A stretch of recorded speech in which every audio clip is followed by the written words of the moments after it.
2 Kings 12 and 13, and 2 Chronicles 24. In the 7th year of Jehu, Joash became king and reigned in Jerusalem 40 years. His mother's name was Zibiah. She was from Beersheba. Joash did what was right in the eyes of the Lord all the years Jehoiada the priest instructed him. The high places, however, were not removed, and the people continued to offer sacrifices and burn incense there. Joash said to the priests, "Collect all the money that is brought as sacred offerings to the temple of the Lord, the money collected in the census, the money received from personal vows, and the money brought voluntarily to the temple. Let every priest receive the money from one of the treasurers, then use it to repair whatever damage is found in the temple." But by the 23rd year of King Joash, the priests still had not repaired the temple. Therefore, King Joash summoned Jehoiada the priest and the other priests and asked them, "Why aren't you repairing the damage done to the temple? Take no more money from your treasurers, but hand it over for repairing the temple." The priests agreed that they would not collect any more money from the people and that they would not repair the temple themselves. Jehoiada the priest took a chest and bored a hole in its lid. He placed it beside the altar, on the right side as one enters the temple of the Lord. The priests who guarded the entrance put into the chest all the money that was brought to the temple of the Lord. Whenever they saw that there was a large amount of money in the chest, the royal secretary and the high priest came, counted the money that had been brought into the temple of the Lord, and put it into bags. When the amount had been determined, they gave the money to the men appointed to supervise the work on the temple. With it they paid those who worked on the temple of the Lord, the carpenters and builders, the masons and stonecutters. They purchased timber and blocks of dressed stone for the repair of the temple of the Lord, and met all the other expenses of restoring the temple. The money brought into the temple was not spent for making silver basins, wick trimmers, sprinkling bowls, trumpets, or any other article of gold or silver for the temple of the Lord. It was paid to the workers who used it to repair the temple. They did not require an accounting from those to whom they gave the money to pay the workers, because they acted with complete honesty. The money from the guilt offerings and sin offerings was not brought into the temple of the Lord. It belonged to the priests. About this time, Hazael, king of Aram, went up and attacked Gath and captured it. Then he turned to attack Jerusalem. But Joash, king of Judah, took all the sacred objects dedicated by his predecessors, Jehoshaphat, Jehoram, and Ahaziah, the kings of Judah, and the gifts he himself had dedicated, and all the gold found in the treasuries of the temple of the Lord, and of the royal palace, and he sent them to Hazael, king of Aram, who then withdrew from Jerusalem. As for the other events of the reign of Joash, and all he did, are they not written in the book of the annals of the kings of Judah? His officials conspired against him and assassinated him at Beth Millo, on the road down to Silla. The officials who murdered him were Jozabad, son of Shemaeth, and Jehozabad, son of Shomer. He died and was buried with his ancestors in the city of David, and Amaziah, his son, succeeded him as king.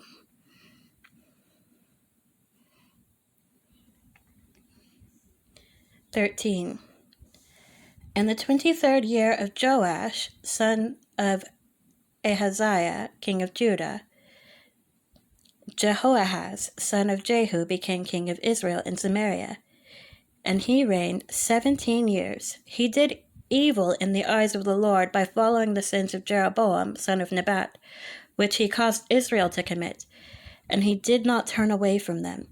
So the Lord's anger burned against Israel, and for a long time he kept them under the power of Hazael, king of Aram, and Ben-Hadad his son.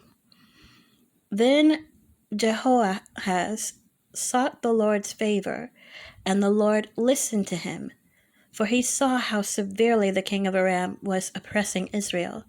The Lord provided a deliverer for Israel, and they escaped from the power of Aram. So the Israelites lived in their own homes as they had before. But they did not turn away from the sins of the house of Jeroboam, which he had caused Israel to commit. They continued in them. Also, the Asherah pole remained standing in Samaria. Nothing had been left of the army of Jehoahaz except 50 horsemen, 10 chariots, and 10,000 foot soldiers, for the king of Aram had destroyed the rest and made them like the dust at threshing time. As for the other events of the reign of Jehoahaz, all he did and his achievements, are they not written in the book of the annals of the kings of Israel? Jehoahaz rested with his ancestors and was buried in Samaria, and Jehoash, his son, succeeded him as king. In the 37th year of Joash, king of Judah, Jehoash, son of Jehoahaz, became king in Israel and Samaria, and he reigned 16 years. He did evil in the eyes of the Lord, and did not turn away from any of the sins of Jeroboam, son of Nebat, which he had caused Israel to commit. He continued in them. As for the other events of the reign of Jehoash, all he did and his achievements, including his war against Amaziah, king of Judah, are they not written in the book of the annals of the kings of Israel? Jehoash rested with his ancestors, and Jeroboam succeeded him on the throne. Jehoash was buried in Samaria with the kings of Israel. Now Elisha had been suffering from the illness from which he died. Jehoash, king of Israel, went down to see him and wept over him. my father, he cried, the chariots and horsemen of Israel. Elisha said, get a bow and some arrows. And he did so. Take the bow in your hands, he said to the king of Israel. When he had taken it, Elisha put his hand on the king's hands. Open the east window, he said, and he opened it. Shoot, Elisha said, and he shot. The Lord's arrow of victory, the arrow of victory over Aram, Elisha declared. You will completely destroy the Arameans at Aphek.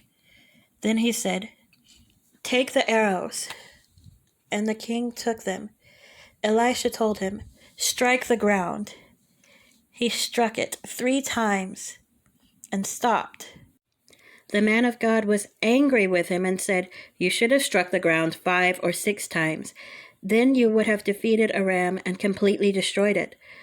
But now you will defeat it only 3 times. Elisha died and was buried. Now Moabite raiders used to enter the country every spring. Once, while some Israelites were burying a man, suddenly they saw a band of raiders. So they threw the man's body into Elisha's tomb. When the body touched Elisha's bones, the man came to life and stood up on his feet. Hazael, king of Aram, oppressed Israel throughout the reign of Jehoahaz. But the Lord was gracious to them and had compassion and showed concern for them because of his covenant with Abraham, Isaac, and Jacob. To this day he has been unwilling to destroy them or banish them from his presence. Hazael, king of Aram, died, and Ben-Hadad, his son, succeeded him as king. Then Jehoash, son of Jehoahaz, recaptured from Ben-Hadad, son of Hazael, the towns he had taken in battle from his father Jehoahaz. 3 times Jehoash defeated him, and so he recovered the Israelite towns. 2 Chronicles 24. Joash was 7 years old when he became king, and he reigned in Jerusalem 40 years. His mother's name was Zibiah. She was from Beersheba.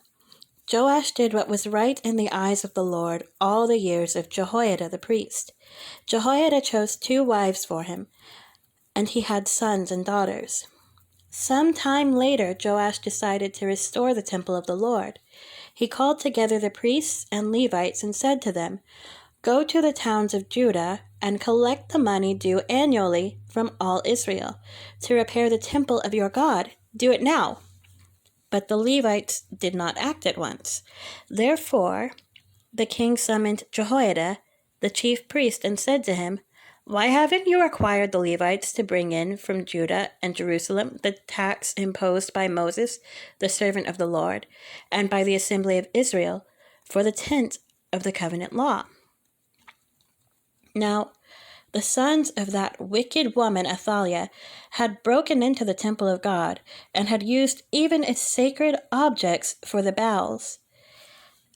At the king's command, a chest was made and placed outside at the gate of the temple of the Lord. A proclamation was then issued in Judah and Jerusalem that they should bring to the Lord the tax that Moses, the servant of God, had required of Israel in the wilderness. All the officials and all the people brought their contributions gladly, dropping them into the chest until it was full. Whenever the chest was brought in by the Levites to the king's officials, and they saw that there was a large amount of money, the royal secretary and the officer of the chief priest would come and empty the chest and carry it back to its place. They did this regularly and collected a great amount of money. The king and Jehoiada gave it to those who carried out the work required for the temple of the Lord. They hired masons and carpenters to restore the Lord's temple, and also workers in iron and bronze to repair the temple. The men in charge of the work were diligent, and the repairs progressed under them. They rebuilt the temple of God according to its original design and reinforced it. When they had finished, they brought the rest of the money to the king and Jehoiada, and with it were made articles for the Lord's temple, articles for the service and for the burnt offerings, and also dishes and other objects of gold and silver. As long as Jehoiada lived, burnt offerings were presented continually in the temple of the Lord. Now Jehoiada was old and full of years, and he died at the age of 130. He was buried with the kings in the city of David because of the good he had done in Israel for God and his temple. After the death of Jehoiada, the officials of Judah came and paid homage to the king, and he listened to them. They abandoned the temple of the Lord, the God of their ancestors, and worshipped Asherah poles and idols. Because of their guilt, God's anger came on Judah and Jerusalem. Although the Lord sent prophets to the people to bring them back to him, and though they testified against them, they would not listen. Then the Spirit of God came on Zechariah, son of Jehoiada the priest. He stood before the people and said, "This is what God says. Why do you disobey the Lord's commands? You will not prosper. Because you have forsaken the Lord, he has forsaken you." But they plotted against him, and by order of the king they stoned him to death in the courtyard of the Lord's temple. King Joash did not remember the kindness Zechariah's father Jehoiada had shown him, but killed his son, who said, as he lay dying, "May the Lord see this and call you to account." At the turn of the year, the army of Aram marched against Joash. It invaded Judah and Jerusalem and killed all the leaders of the people.